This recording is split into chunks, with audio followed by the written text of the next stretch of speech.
दक्षिण अमेरिकी देश वेनेजुएला में एक विनाशकारी भूकंप आया है।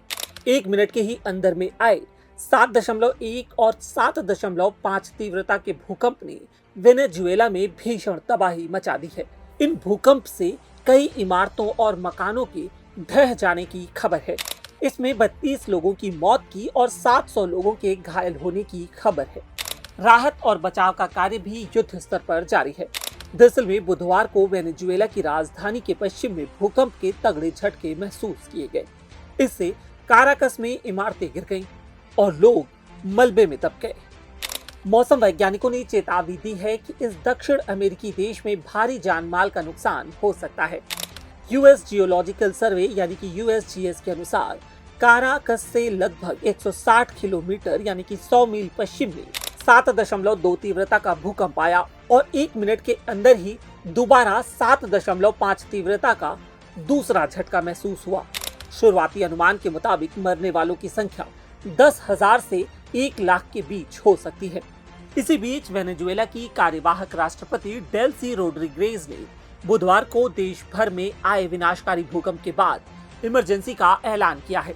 उन्होंने देश को संबोधित करते हुए कहा कि जिन लोगों ने दुर्भाग्य से अपने परिवार के किसी सदस्य को खो दिया है, उनके प्रति हम अपनी संवेदना व्यक्त करते हैं। हालांकि उन्होंने मरने वालों या घायलों की कुल संख्या नहीं बताई।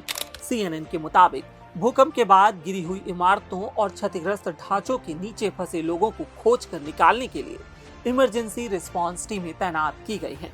स्थानीय अधिकारियों और चश्मदीदों ने बताया कि इमारतें गिर गई हैं, बचाव कार्य चल रहा है और घायलों की संख्या बढ़ रही है।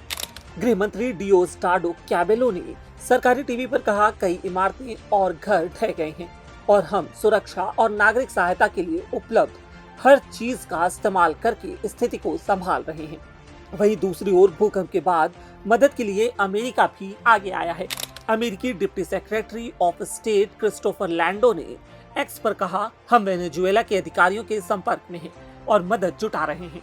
उन्होंने कहा कि भूकंप बहुत विनाशकारी था।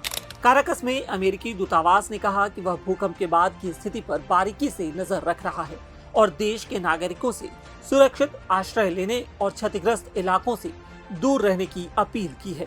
आपको बता दें कि जिस दिन वेनेजुएला में भूकंप आया उस दिन सार्वजनिक छुट्टी थी और लोग अपने अपने घरों में थे।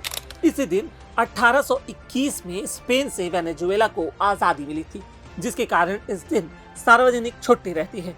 इस वीडियो में इतना ही। देश और दुनिया की बाकी तमाम खबरों के लिए देखते रहिए, पढ़ते रहिए लल्लूराम.com। शुक्रिया।